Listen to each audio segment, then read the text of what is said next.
RVA. On part à la découverte du village de Montpeyroux, situé à une vingtaine de minutes de Clermont-Ferrand. Ce village aux allures provençales fait partie des plus beaux villages de France. Myriam Bayol, animatrice de l'architecture et du patrimoine de l'Agglo Pays d'Issoire, nous en dit plus sur son histoire. Bonjour Myriam, aujourd'hui vous allez donc nous faire découvrir le village de Montpeyroux et j'aimerais parler déjà de cette première caractéristique qui nous frappe aux yeux en arrivant dans ce village. Eh bien c'est sa pierre très claire qu'on appelle arkose. Est-ce qu'on peut parler de ce village typique et de cette pierre ? Oui, tout à fait. Donc cette pierre arkose, elle est effectivement omniprésente ici, justement parce que le village a été construit sur une butte sédimentaire, donc de grès, qu'on appelle ici arkose. Ce matériau donc blond, assez tendre à tailler, a été exploité ici à Montpeyroux dans des carrières que l'on trouve partout dans le village et en contrebas du village. Et c'est grâce à ce matériau de grès que le village a été construit. Et on l'appelle aussi Montpeyroux finalement le Mont Pierreux, puisqu'il a cette réputation aussi d'être un village de tailleurs de pierre. Du coup, ça découle bien sûr de cette carrière finalement. Oui, tout à fait. Donc le fait d'exploiter la pierre a créé une activité dans ce village très durable. On n'est pas certain à 100% que les grands sanctuaires majeurs romans d'Auvergne comme Notre-Dame-du-Port ou Saint-Ostremoine étaient élevés en pierre de Montpeyroux. Mais en tout cas, ils sont construits en arkose également.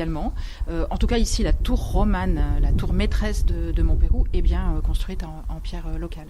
Et une pierre qui diffère complètement de cette pierre noire de Volvic qu'on a l'habitude quand même de voir dans la région, puisqu'on la connaît très bien. Et cette pierre très claire qui donne cet esprit du sud et méridional, c'est ce charme finalement qu'on retrouve à Montpeyroux. Il y a plusieurs raisons qui font qu'on a un petit peu l'impression d'être dans un village provençal parfois. C'est la comparaison qui est faite, parce que déjà c'est un village perché, donc au sommet d'un relief, blotti donc au pied d'une fortification, enserré dans une enceinte défensive, et aussi parce que donc cette pierre blonde, elle prend différentes colorations avec le temps, donc un peu blond, beige, presque brun, ocre, ou parfois un peu gris, selon l'âge de la pierre, selon son altération. Et maintenant, j'aimerais évoquer de toute façon son caractère médiéval, puisque, on le rappelle, Montpeyroux est une ancienne cité médiévale. Les vestiges majeurs de cette époque qui en témoignent restent le donjon avec sa tour maîtresse qui surplombe le village et la porte fortifiée, là on est juste en dessous. Est-ce qu'on pourrait avoir un petit mot sur ces édifices caractéristiques du village ? Effectivement, se repère tout de suite quand on arrive à Montpeyroux, c'est la haute silhouette de sa tour, élevée au point le plus haut.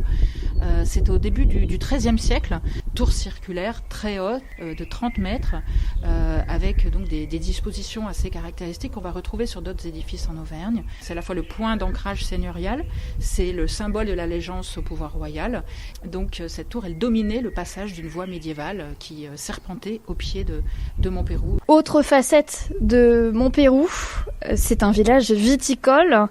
On a parlé de la maison vigneronne là en déambulant dans le village. Est-ce qu'on peut revenir dessus sur cette maison finalement typique de cette caractéristique de village viticole? On voit que le village aussi s'est quand même développé à l'extérieur postérieurement, donc à une période qui correspond notamment à la période de prospérité du vignoble auvergnat, qui est donc le 19e siècle, et qui a donné lieu du coup à différents modèles de maisons vigneronnes dans le village. On va trouver la petite maison très resserré, en hauteur, avec un perron extérieur, un logis assez modeste, qui abritait la cave et le cuvage en rez-de-chaussée. Et puis également, on va trouver en périphérie du village des modèles beaucoup plus cossus. Tout ça était souvent recouvert d'un enduit en façade, la pierre n'était pas apparente. Et aussi, ce qui contribue à l'attractivité de cette architecture, c'est les bandeaux de génoise ou de corniches qui soulignent les toitures, qui contribuent aussi à ce côté très méridional de l'architecture. Et j'aimerais parler aussi de ce qui fait Montpeyroux un site d'exception, c'est aussi cette vue panoramique qu'on peut admirer depuis la tour maîtresse. Est-ce qu'on peut décrire cette vue qui est quand même exceptionnelle? Là, on est à peu près à 500 mètres d'altitude, mais on domine les limagnes du sud de Clermont-Ferrand.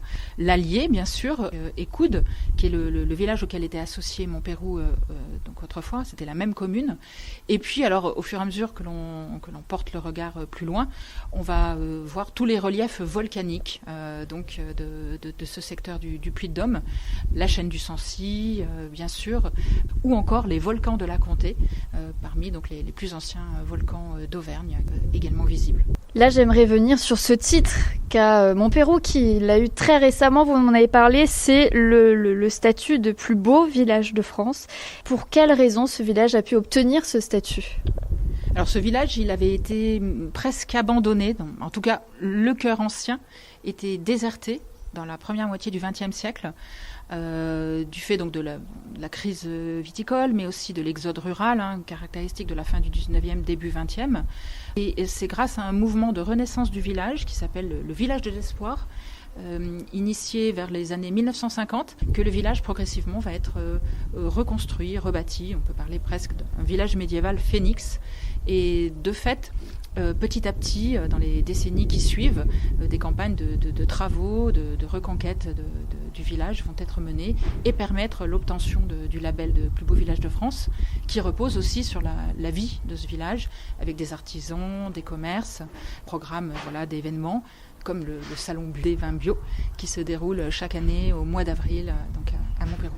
Et on clôture l'interview avec l'église qui est centrale dans ce village et qui a une histoire assez particulière finalement. Cette église, on la découvre juste avant de rentrer sous la porte fortifiée dans le village ancien. Elle a un petit air de famille avec les églises romanes, mais elle est néo-romane, puisque Montpeyroux n'était pas siège paroissial avant le XIXe siècle. Et donc c'est vers les années 1846-47 que cette église est construite.